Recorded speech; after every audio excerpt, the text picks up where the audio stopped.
Kita ke informasi lainnya, pemirsa. Bareskrim menangkap 2 tersangka tindak pidana pencucian uang di dalam kasus judi online. Modus yang dilakukan kedua tersangka dengan mendirikan perusahaan cangkang, dan polisi menyita barang bukti lebih dari 530 miliar rupiah.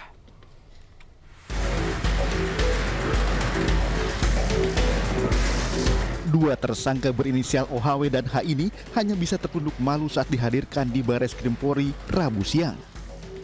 Keduanya ditangkap dan ditetapkan sebagai tersangka karena melakukan tindak pidana pencucian uang. Dari hasil pengelolaan 12 situs judi online selama 6 tahun, polisi menyita 503 miliar rupiah dari aksi pencucian uang kedua tersangka. Kabar Reskrim Polri Komjen Wahyu Widada menjelaskan, penangkapan berawal dari adanya informasi transaksi perjudian online. Kemudian pihaknya bersama instansi lain melakukan penyelidikan dan petugas langsung menangkap kedua tersangka di Jakarta.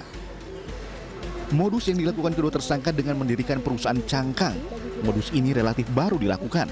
Pasalnya uang hasil judi online yang terkumpul langsung dilakukan transaksi digital. Dalam menjalankan aksinya, kedua tersangka memiliki peran masing-masing, yakni sebagai komisaris dan direktur di perusahaan cangkang. Sementara penyidik juga bekerja sama dengan Pusat Pelaporan dan Analisa Transaksi Keuangan untuk menelusuri aset lain milik tersangka dan memblokir 197 rekening dari 8 bank. Hasil judi online tersebut ditempatkan di berbagai rekening, rekening nomini, dan juga perusahaan cangkang dalam rangka menyamarkan atau yang kita sebut dengan layering yang telah dilakukan. Kemudian uang tersebut ditempatkan di rekening para tersangka dan digunakan untuk kepentingan pribadi mulai tahun 2019 hingga tahun 2025. Total nilai barang bukti yang telah disita dari para tersangka sejumlah 530 miliar 48.846.330 rupiah. Untuk mempertanggungjawabkan perbuatannya, kedua tersangka harus mendekam di sel tahanan Bareskrim Polri dan dijerat pasal berlapis tentang informasi transaksi elektronik dan tindak pidana pencucian uang dengan hukuman pidana penjara maksimal 20 tahun. Dari Jakarta Selatan, Den Helmi Sajangbati, iNews melaporkan.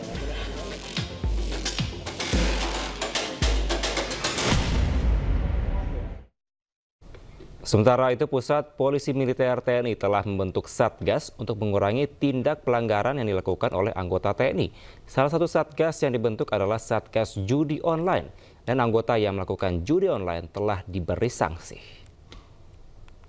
Dengan judol, ya, mana judol ini sudah cukup masif di masyarakat maupun di TNI sendiri. Tapi di TNI sendiri sudah kita tidak lanjuti, ya, dalam arti pelaku-pelaku judol ini sudah kita berikan sanksi kepada mereka, di mana mereka sudah harapannya kegiatan itu berhenti sampai di situ.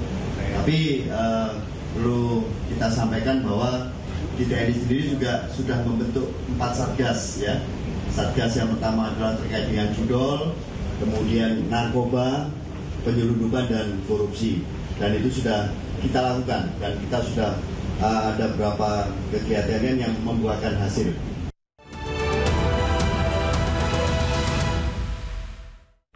Terima kasih Anda masih di iNews Sore. Pemirsa, Presiden Prabowo Subianto menerima kunjungan pendiri Microsoft dan Gates Foundation Bill Gates di Istana Merdeka Jakarta. Keduanya menggelar pertemuan tertutup membahas sejumlah isu strategis dan kerjasama.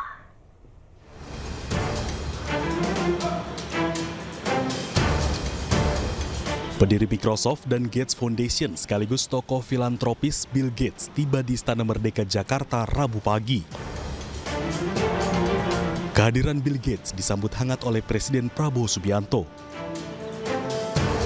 Presiden memperkenalkan jajaran Kabinet Merah Putih kepada Bill Gates, di antaranya Menteri Luar Negeri Sugiono, Menteri Komunikasi dan Digital Mutia Hafid, Sekretaris Kabinet Teddy Indrawijaya, dan Menteri Kesehatan Budi Gunadi Sadikin.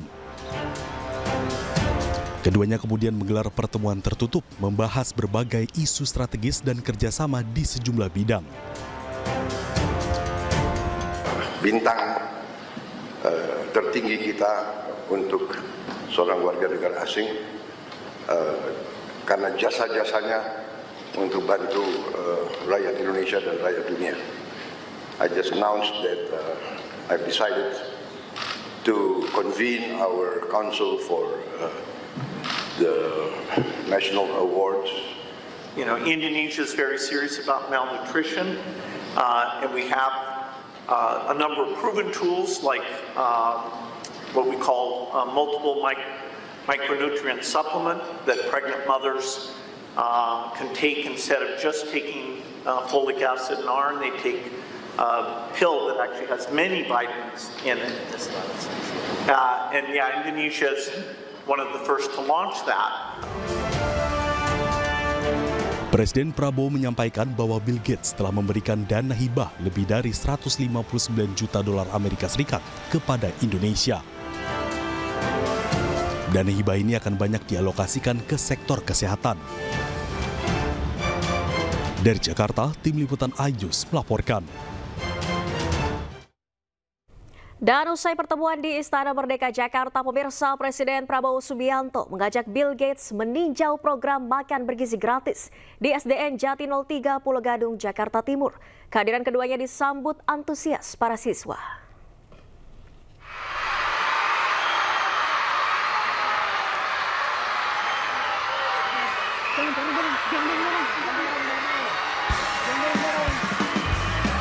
Sorak-sorai para siswa mewarnai kedatangan Presiden Prabowo Subianto bersama tokoh filantropi dunia sekaligus pendiri Microsoft, Bill Gates, di SDN Jati 03 Pulau Gadung, Jakarta Timur, Rabu siang. Presiden Prabowo mengajak Bill Gates untuk melihat langsung pelaksanaan program unggulannya makan bergizi gratis.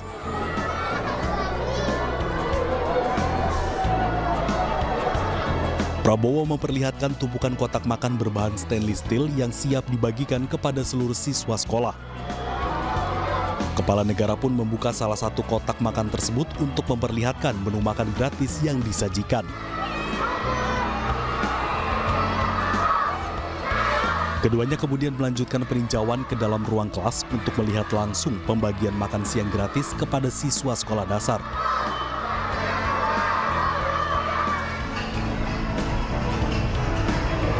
Usai meninjau pelaksanaan MBG di dua kelas berbeda, Presiden dan Bill Gates beserta rombongan juga melihat pemeriksaan kesehatan gratis di SD tersebut, salah satunya kebersihan mulut dan gigi.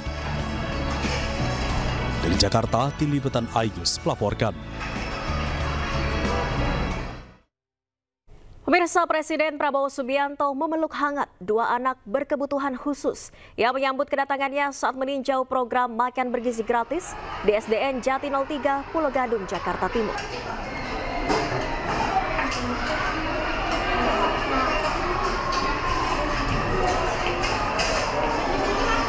Presiden Prabowo Subianto menghampiri anak berkebutuhan khusus yang menanti kedatangannya di depan pintu gerbang SDN Jati 03 Pulau Gadung, Jakarta Timur. Presiden Prabowo menyambut anak tersebut sambil memeluknya. Setelah memeluk salah satu anak, Presiden Prabowo pun memeluk hangat anak lainnya yang telah menanti kedatangannya di depan pintu gerbang, usai melakukan peninjauan di sekolah dasar.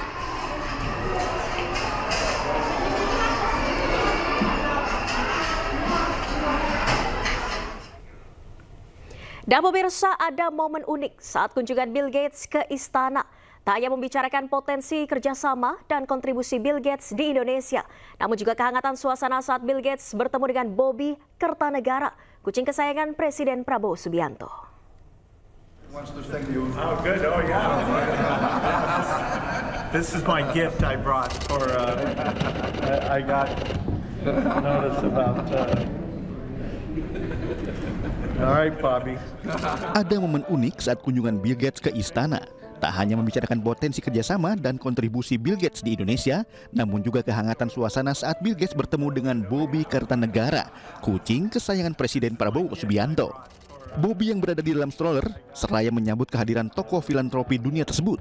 Sambil tersenyum, Bill Gates menghampiri stroller Bobby dan menunjukkan sebuah boneka ikan dari stroller pemberian dirinya sebagai tanda perkenalannya dengan Bobby. Someone wants to thank you. Oh, good. Oh, yeah.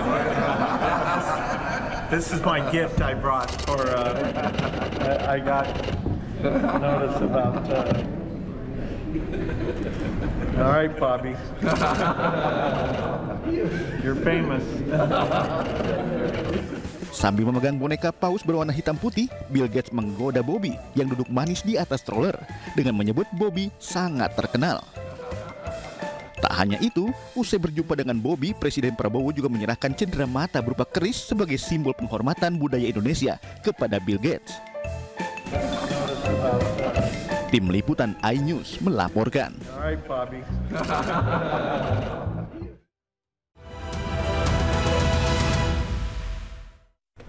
Terima kasih Anda masih di iNews Sore bersama saya Kevin Pakan. Pemirsa, Pengadilan Negeri Solo menggelar sidang mediasi kedua terkait perbuatan melawan hukum soal dugaan ijazah palsu Presiden ke-7 Republik Indonesia Joko Widodo. Sementara mediasi kedua berakhir deadlock atau tanpa kesepakatan. Kaget. Hasil mediasi terkait perbuatan melawan hukum soal dugaan ijazah palsu Presiden ke-7 Republik Indonesia Joko Widodo yang digelar Rabu siang tadi di Pengadilan Negeri Solo berakhir deadlock atau tanpa kesepakatan. Kuasa hukum Jokowi, YB Irpan, mengatakan pihak penggugat masih mengajukan yang sama agar Jokowi selaku tergugat 1 menunjukkan ijazah aslinya di publik. Hal ini ditolak oleh pihak tergugat 1. Sementara dalam mediasi hari ini, Jokowi tidak hadir meski telah diundang oleh mediator untuk hadir secara langsung sebagai prinsipal.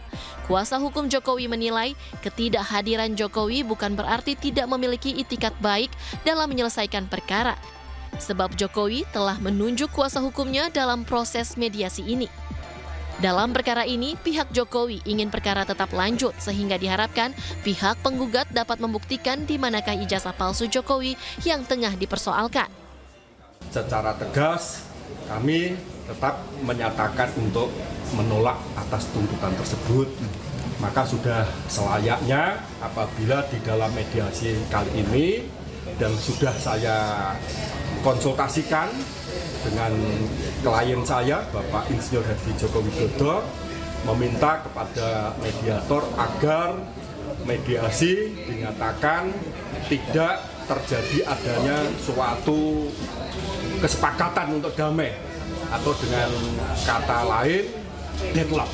Deadlock itu yang akan saya mohonkan agar hari ini juga dinyatakan deadlock sehingga tidak berkepanjangan. Ketidakhadiran Pak Jokowi tidak dapat dikualifikasi sebagai pihak yang beretika tidak baik, mengingat Pak Jokowi dalam hal ini tetap memberikan kuasa, ya, khusus mediasi, di mana dalam kuasa mediasi tersebut kami selaku tim kuasa hukumnya diberi kewenangan untuk mengambil sebuah keputusan, ya, tentang objek yang saat ini disengketakan dalam tahap mediasi. Selain itu, kuasa hukum Jokowi, Irpan, menambahkan tuntutan oleh penggugat M. Taufik ditolak karena penggugat tidak memiliki legal standing dalam perkara perdata ini. Dari Solo, Jawa Tengah, Septiantoro, iNews melaporkan. Sebelumnya Presiden ke-7 RI Joko Widodo menjelaskan alasan dirinya melaporkan Roy Suryo CS ke Polda Metro Jaya. Jokowi mengaku merasa dihina terkait ijazah palsu. Ya, ini kan bukan objek penelitian, kan sudah menghina saya sehina-hinanya, sudah menuduh ijazah itu ijazah palsu, sudah merendahkan saya serendah-rendahnya. Ya nanti dibuktikan lewat proses hukum, nanti akan kita lihat di proses di pengadilan seperti apa. Artinya kalau untuk pelaporan itu bisa untuk peringatan ke pihak lain gitu nggak Pak, yang lakukan sama? Nanti akan menjadi pembelajaran kita semuanya. Dan menurut saya hari ini dalam tantangan global yang sangat berat, yang diperlukan negara kita adalah sekarang ini kompak, saling berangkulan, menjaga persatuan kesatuan, terutama elit-elit dan seluruh masyarakat, agar tantangan berat yang dihadapi semua negara yang kita hadapi itu bisa kita selesaikan. Bukan hal yang mudah sekarang ini.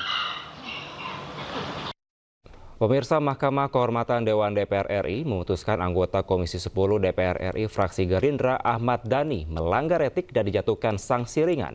Menanggapi hal itu, Ahmad Dhani mengucapkan permohonan maaf terkait dugaan pelanggaran etik soal seksisme dan penghinaan marga.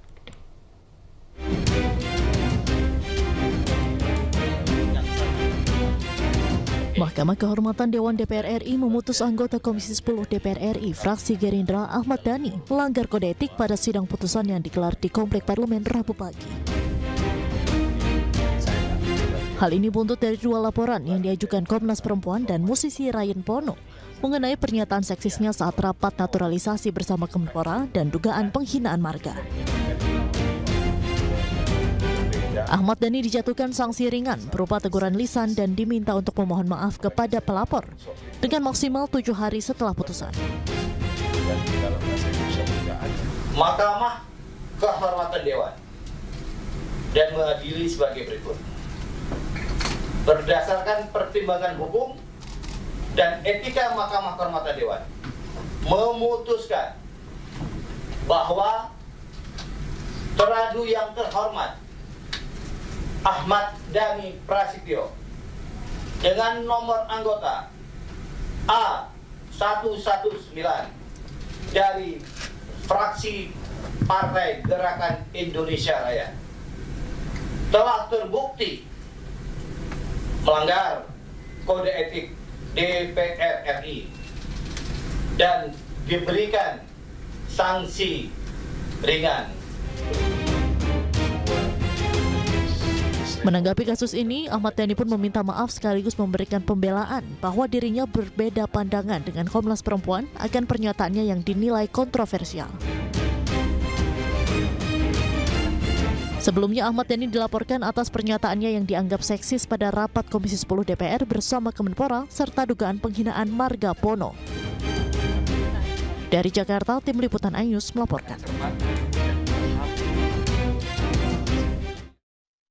Sementara itu, untuk dugaan penghinaan marga, Dhani menyatakan itu adalah kesalahan slip of tongue dan murni bukan kesengajaan. Bagi anggota DPR RI dari fraksi Gerindra ingin mengucapkan permintaan maaf kepada semua pihak, khususnya yang melaporkan soal hal-hal yang sudah dilaporkan.